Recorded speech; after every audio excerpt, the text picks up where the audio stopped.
بسم الله الرحمن الرحيم الرحمن علم القرآن خلق الإنسان علمه البيان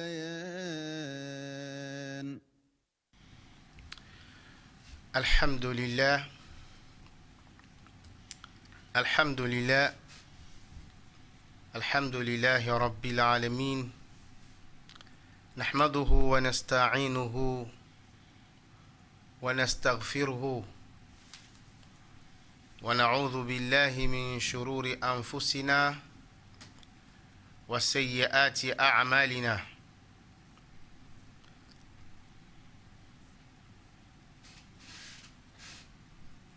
من يهده الله فلا مضل له ومن يضلل فلن تجد له وليا مرشدا وأشهد أن لا إله إلا الله ولي الصالحين وأشهد أن محمدا عبده ورسوله صلى الله عليه وسلم. أما بعد فالسلام عليكم ورحمة الله وبركاته. وعليكم السلام ورحمة الله وبركاته.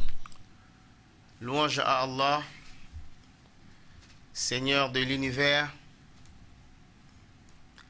Nous remercions Allah subhanahu wa ta'ala pour nous avoir accordé la vie une fois encore aujourd'hui. Lorsque la nuit va tomber, notre jeûne serait exact à 5. Alhamdulillah. Petit à petit, nous montons. Qu'Allah subhanahu wa ta'ala nous compte parmi ceux qui vont parachever le mois béni de Ramadan de cette année-ci. Amin. Que la paix et le salut d'Allah soient sur le sceau des prophètes Mohammed, sa famille, ses compagnons et tous les musulmans qui expansionnent l'islam, qui veillent aux rehousses de l'islam, qui ne cessent de poser les actes afin que l'islam va vers l'avant. Amin. Que cette paix soit sur eux jusqu'au jour de résurrection. Amin. Amin. Nous sommes arrivés encore aujourd'hui dans le cadre de Tafsir. Nous avions dit qu'on devait commencer à Suratul Anbiya, la traduction de Suratul Anbiya, la 21e sourate du Saint-Coran. C'est ce que nous allons, Inch'Allah, traduire. Qu'Allah subhanahu wa ta'ala nous donne la compréhension de ces versets, Inch'Allah. Amin. Mais en attendant, nous allons écouter les enfants lire la sourate et ensuite nous allons commencer à traduire, Inch'Allah. Abdul Ahad, Iftah, Bismillah.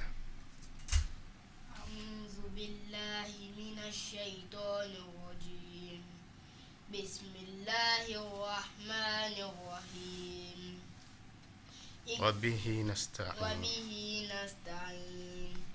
وعلمناه من لدنا علما وعلمك ما لم تكن تعلم وكان فضل الله عليك عظيما أعوذ بالله من الشيطان الرجيم اقترب للناس حسابهم وهم في غفلة معرضون ما يأتيهم من ذكرهم من ربهم محدث إلا استمعوه وهم يلعبون لاهية قلوبهم وأسروا النجوى الذين ظلموا هل هذا إلا بشر مثلكم أفتأتون السحر وأنتم تبصرون قال ربي يعلم القول في السماء والأرض وهو السميع العليم. نعم. بل قالوا أضغاث أحلام بل افتراه بل هو شاعر فليأتنا بآية كما أرسل الأولون ما آمنت قبلهم من قرية أهلكناها أفهم يؤمنون وما أرسلنا قبلك إلا رجالا نوحي إليهم فاسألوا أهل الذكر إن كنتم لا تعلمون وما جعلناهم جسدا لا يأكلون الطعام وما كانوا خالدين ثم صدقناهم الوعد فأنجيناهم ومن نشاء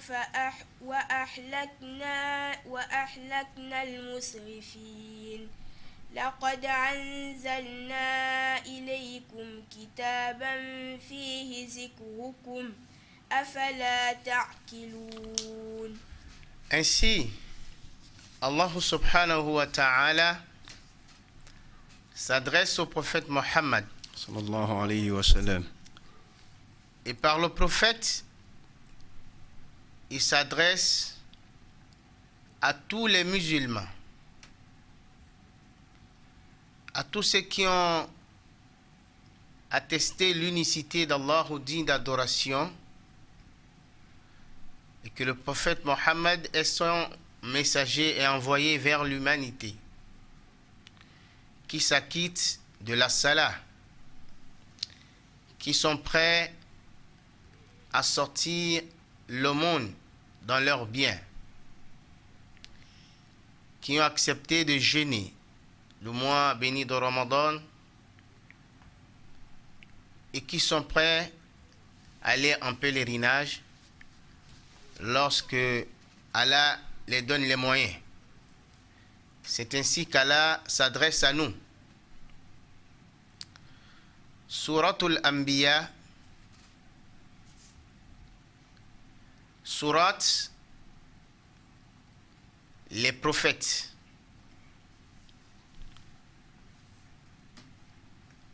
Les prophètes, pourquoi les prophètes? Cette sourate va nous parler de plusieurs prophètes qui ont œuvré dans l'évolution de la ilaha illallah, qui ont appelé les gens vers l'unicité de Dieu. Dieu va nous citer plus de 2 prophètes dans cette sourate.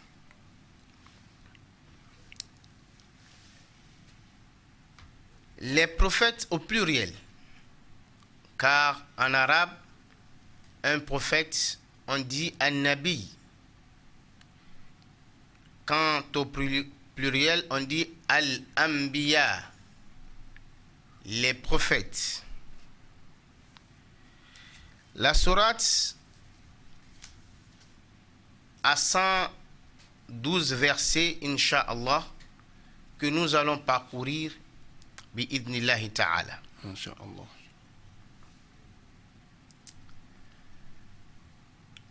Allah subhanahu wa ta'ala, depuis qu'il a créé le monde, il a instauré le système d'avertissement, d'éducation.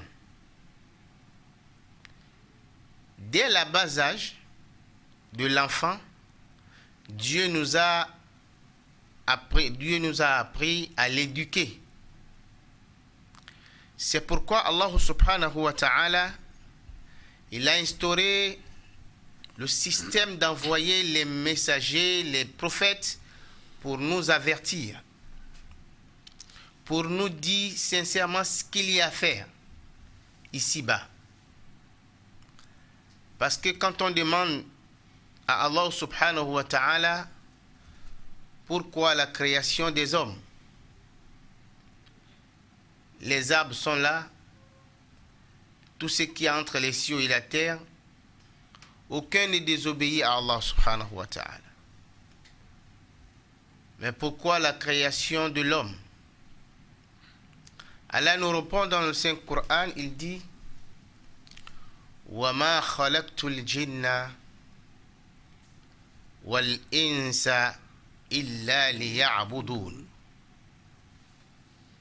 Si j'ai créé les hommes et les djinns, ce n'est pas pour d'autres raisons. La seule raison pourquoi je les ai créés, c'est à cause de mon adoration. Qu'ils viennent m'adorer. Point. Il n'y a pas plus. Comment adorer Allah? Comment faire ce qu'Allah veut? Alors qu'Allah lui-même il dit, personne ne peut l'adorer si on ne le connaît pas. Fa'arifuni qabila an ta'buduni. Il est dit par la sunna du prophète qu'Allah a dit, cherchez à me connaître avant de prétendre m'adorer. Comment nous allons connaître Dieu? Allah lui-même, il a instauré le système d'envoyer les prophètes vers nous pour nous enseigner comment l'adorer. Le premier prophète qui est arrivé sur terre dans l'unanimité des savants, c'est Adam alayhi salatu wassalam, Alayhi salatu wassalam. le père du monde, le père de la nation. Adam est le premier prophète. Alors, Adam donne la vie aux enfants et ça s'accroît. Ça devient des milliers de personnes. Il faut enseigner ces personnes qui d'ailleurs n'auront pas les mêmes mentalités. Alors Allah a choisi de multiplier ces prophètes afin que le message d'Allah subhanahu wa ta'ala parvienne à tout le monde. Et les savants nous ont dit, les prophètes venus du ciel, les prophètes d'Allah subhanahu wa ta'ala, prophètes et messagers, qu'Allah nous a envoyés depuis Adam jusqu'au prophète Mohammed. Sallallahu alayhi wa sallam. Le nombre est 124 000 prophètes et messagers. 124 000 prophètes et messagers. Éventuellement, pour éduquer la race humaine.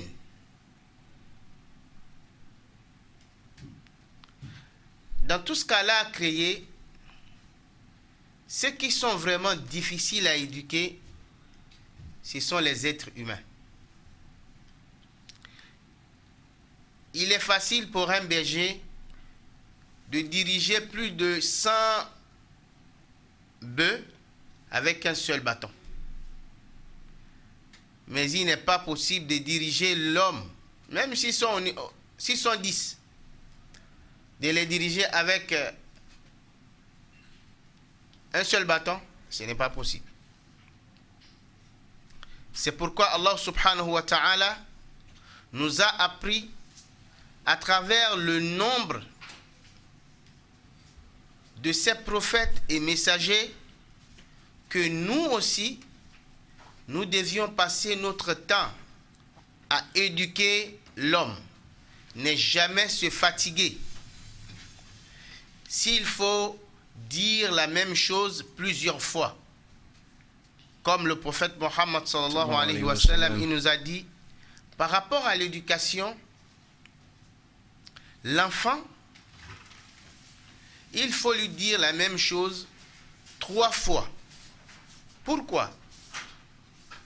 Parce que la première fois, il peut entendre et s'en saisir. Et quand on le dit la deuxième fois, il le reçoit. C'est quand on lui redit ça la 3e fois qu'il saisit ce que nous avions dit et il comprend. C'est pourquoi le prophète Mohammed sallallahu alayhi wa sallam, le grand professeur, nous a dit: répétez la même chose à l'enfant 3 fois. Donc, si Allah subhanahu wa ta'ala a envoyé ce nombre de prophètes et messagers, ce n'est pas pour rien. Parmi ces prophètes, il y a 313 messagers. Parce que ce n'est pas tous ceux qui sont prophètes qui sont messagers. L'un peut être prophète et ne pas être messager, et l'autre peut être prophète et messager. On dit qu'il n'y a pas de messager sans être prophète, mais on peut être prophète sans être messager. Alors, quelle est la différence entre le prophète et le messager? بسم الله الرحمن الرحيم اقترب للناس حسابهم وهم في غفلة معرضون. Quelle est la différence entre un prophète et un messager? Dieu nous parle des prophètes. La différence entre les deux, c'est qu'un messager, lorsqu'il arrive, il vient avec un livre. Il vient renouveler la religion qui est en cours. Il vient changer ou bien alléger certaines lois que son précédent a amenées. Ça, c'est un messager. Il reçoit d'Allah subhanahu wa ta'ala, les anges viennent lui parler et il a un livre, il a une religion qu'il amène pour compléter ou bien diminuer une loi que son prédécesseur a amenée. Ça, c'est un messager. Par contre, un prophète, c'est celui qui reçoit le message d'Allah subhanahu wa ta'ala, peut-être par les biens de son sommeil, c'est-à-dire les rêves, ou bien même pas, qui les reçoit en état en éveil. Celui-là, on ne l'envoie pas avec un livre et il n'a pas la capacité d'alléger ou d'ajouter ou de diminuer la loi du messager intérieur. Mais par contre, lui, à travers les messages d'Allah qu'il reçoit dans son sommeil ou pas, il va travailler, il va éduquer les gens par rapport aux livres et aux lois du messager qui lui a précédé. اقترب للناس حسابهم وهم في غفلة معرضون.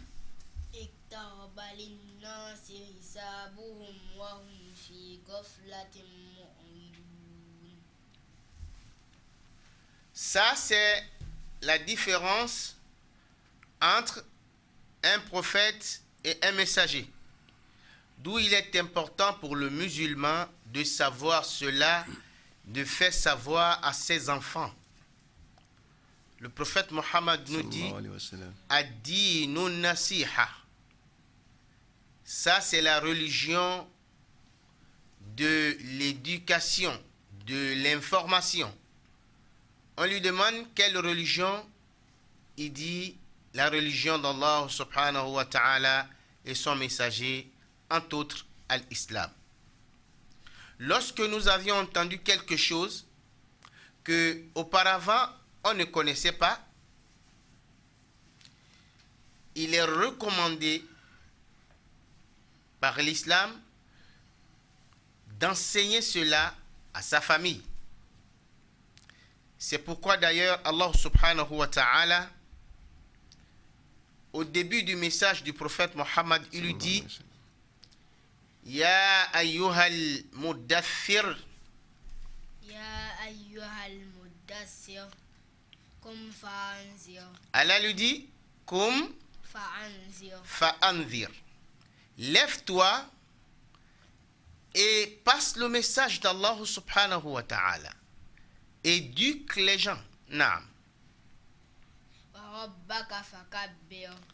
Et durant ce travail, c'est le nom de ton Seigneur qu'il faut glorifier. Wa thiyabaka fatahhir. Voilà. Mais par ta famille, tu commences. Tu commences par ta famille. Il est recommandé que lorsque nous avions appris quelque chose de nouveau dans l'islam, qu'on enseigne nos femmes, nos enfants, nos entourages, cela. Sinon, avoir la foi au prophète et messager d'Allah, c'est une obligation de la foi. C'est pourquoi Allah nous dit dans l'avant-dernier verset dans Suratul Baqarah, il dit Amana ar-Rasul. Amana ar-Rasul bima unzila ilayhi min rabbih wal mu'minun. Allah dit, le prophète d'Allah subhanahu wa ta'ala, il croit en Allah. Wal malaika wal mu'minun. Et les croyants aussi y croient. Les croyants, pour être croyants, il faut croire aux messagers dans l'entier. L'ensemble des messagers d'Allah qui sont venus sans distinction parmi ces prophètes. C'est pourquoi on dit les piliers de la foi sont au nombre de 6, à savoir avoir la foi en Allah subhanahu wa ta'ala et au livre qu'Allah a révélé que ces messagers ont amené, et ensuite au messager d'Allah subhanahu wa ta'ala. Il est important que nous ajoutons cela dans notre foi ou dans celui de nos enfants, les demander quelle est la différence qu'il y a entre un prophète et un messager.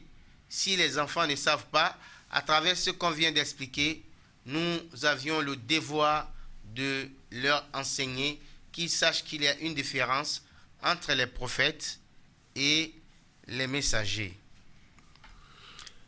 ما يأتيهم من ذكر من ربهم محدث إلا استمعوه وهم يلعبون. C'est pourquoi ce verset, Suratul Anbiya, cette sourate, il est important que nous expliquons très bien le bien des prophètes. Et parmi ces prophètes, nous allons ajouter cela, il faut dire les 124 000 prophètes et messagers sont tous israéliens, à l'exception de 5. 5 seulement ne sont pas israéliens. 5 sont arabes. Le reste, ils sont sortis dans la grande famille Israël. Les Juifs, si vous voulez. Les 5 sont Nabiyullah Hud. Le prophète Hud, il est arabe. Le prophète Salih, il est arabe et il est messager. Il est prophète et messager. Mais lui, il est arabe.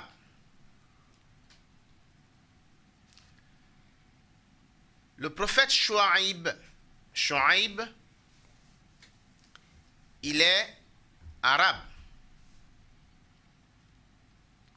Et le 4e, c'est le fils de Sayyidina Ibrahim, Ismaïl. Le prophète Ismaïl, il est arabe.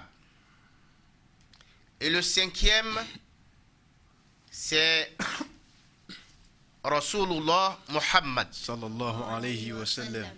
Il est le 5e qui est arabe, qui n'est pas israélien. Donc voici les 5 qui ne sont pas israéliens, qui sont arabes. D'autant pense que c'est seulement le prophète Mohammed sallallahu alayhi wa sallam qui est arabe. Non. Ils sont au nombre de 5 parmi tous les prophètes qu'Allah subhanahu wa ta'ala a envoyés ici-bas. Les 5 sont ceux que je viens de citer, à savoir Hud alayhi salatu wa salam, Salih Alayhi salatu wassalam. alayhi salatu wa salam, Shuaib, Alayhi salatu wassalam. Ismaïl Alayhi salatu wassalam. et Muhammad Rasulullah sallallahu alayhi wa sallam. Ce sont ces 5-là qui sont arabes. Pour ne que nous arrêter là dans l'enseignement par rapport aux prophètes. Nous avions répondu à beaucoup de questions déjà, à savoir pourquoi le nombre des prophètes est si élevé, 124 000. Nous avions dit, c'est parce que l'homme, à tout moment, à tout lieu, a besoin d'être averti, a besoin d'être enseigné, afin que demain, il ne vienne pas, quelqu'un ne vient dire à Allah demain qui n'a pas entendu le message, c'est pourquoi il ne l'a pas adoré. C'est pourquoi Allah subhanahu wa ta'ala a fait en sorte que le nombre soit assez élevé.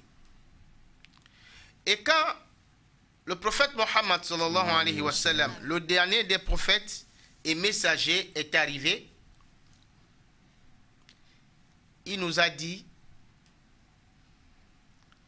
après moi, il n'y aura plus de prophètes qui viennent du ciel. Il n'y aura plus de prophètes. Si vous entendez quelqu'un dire aujourd'hui, un musulman qui s'élève, qui dit qu'il est prophète, alors il ment, il blasphème, comme on dit, parce qu'il n'y a plus de prophètes après le prophète Mohammed sallallahu alayhi wa sallam. Les prophètes et messagers d'Allah sont arrêtés à l'arrivée et au départ du prophète Mohammed sallallahu alayhi wa sallam.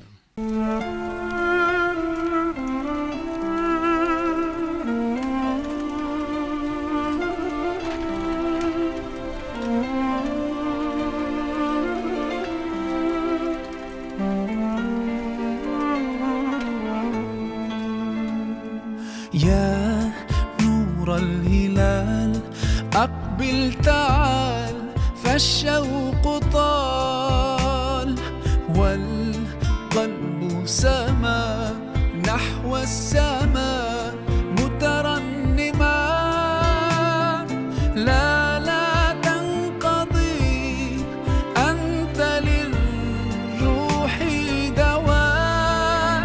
رمضان